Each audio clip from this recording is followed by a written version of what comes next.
Assalamualaikum warahmatullahi wabarakatuh. Halo Sobat Literasi, selamat berjumpa kembali dengan saya Belantik Literasi, berliterasi setiap hari.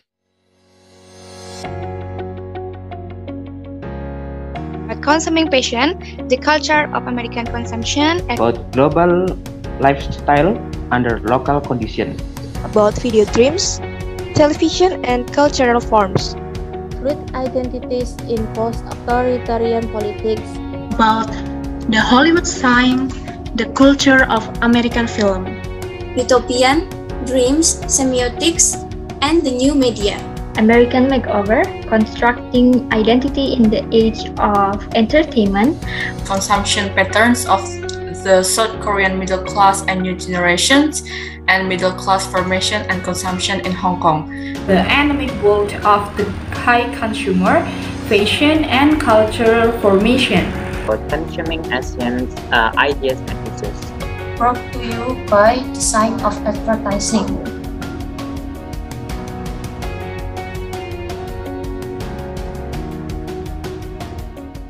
Assalamualaikum warahmatullahi wabarakatuh. We are from Group 3. Today we want to present about video dreams, television, and cultural forms. My name is Maulidia Nur Putri Legawa from Special Education, and my friend? My name is Sania Taraska Puspa from English Education. The first is from symbol to icon. A symbolic sign means what it does because those who use it have decided so the shift from a civilization government by the paradigm of the book to one dominated by the image accordingly involves the shift in the way we read our world, as the symbolic field of the printed page yield to the iconic field of the screen.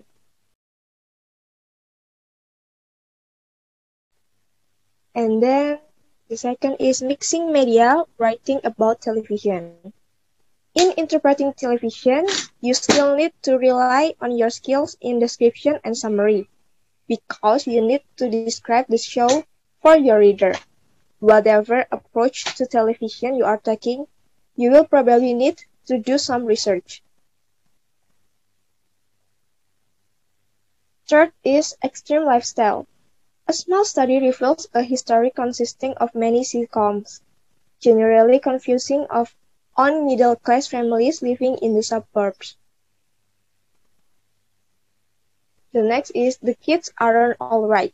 Many programs have clearly presented a message or moral, but what you are looking for is a message beyond the message, so to speak implicit, often a contradictory signal sent by the show. And then the flow. Television, whether network or cable, exists to make money. It is a major part of our consumer culture, and a large part of what appears on television exists because advertisers want to reach their target market sponsoring it. Producers long for their viewers to emotionally connect with their programs, and a key strategy for fostering this connection involves satisfying viewers' fantasies and buy them.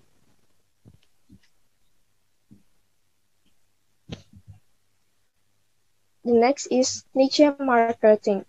The proliferation of cable channels in recent years has brought about a distinct shift in the content of the television viewing experience, as they has fostered a more targeted programming schedule that focuses on a narrowly defined audience, from nature lovers to home buyers.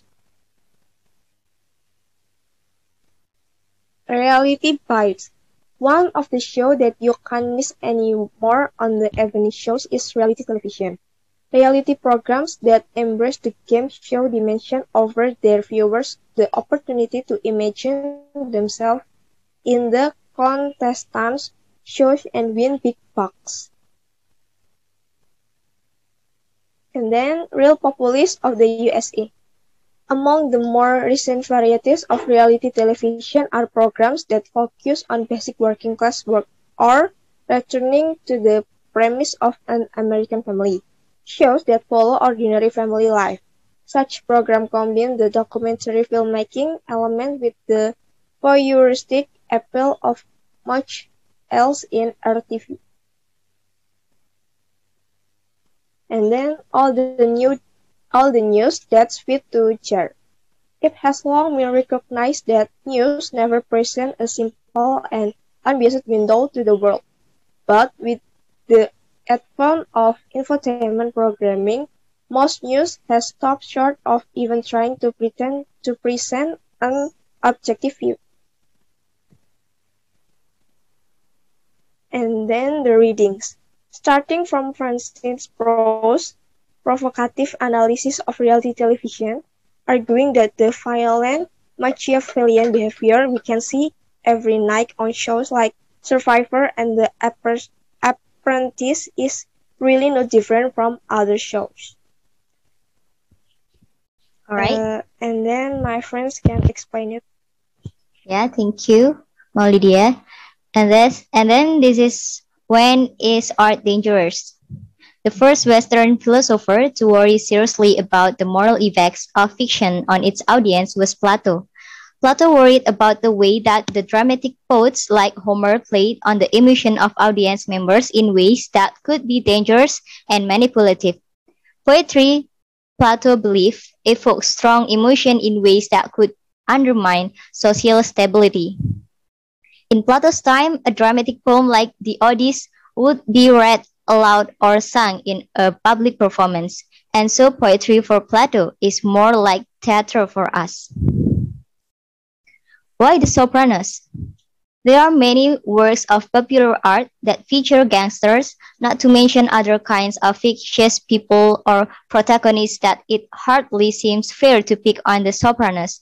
The Godfather Parts 1, 2, and 3, Goodfellas, Carlito Way, Scarface, Casino, and Public Enemy are just a few examples of films that feature gangsters as main characters.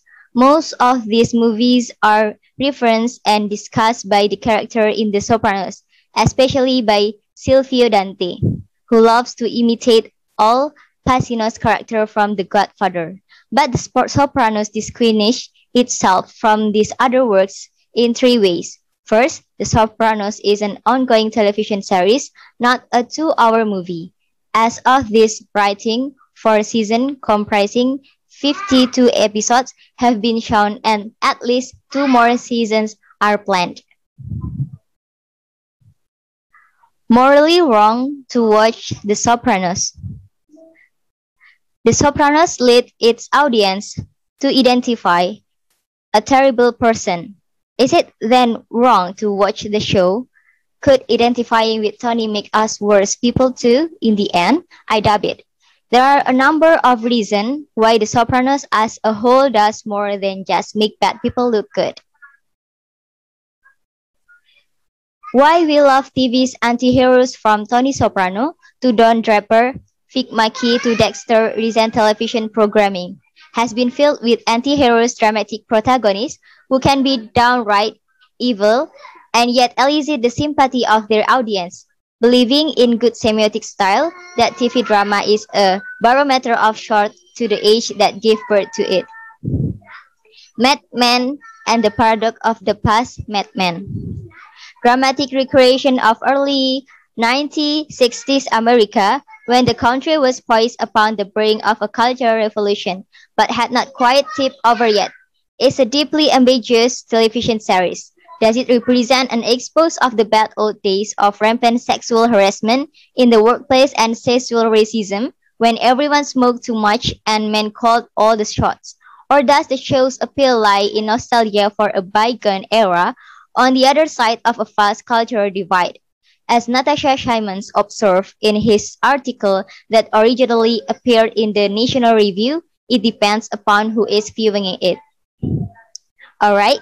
Thank you for your attention. That's all from Group 3. Wassalamualaikum warahmatullahi wabarakatuh.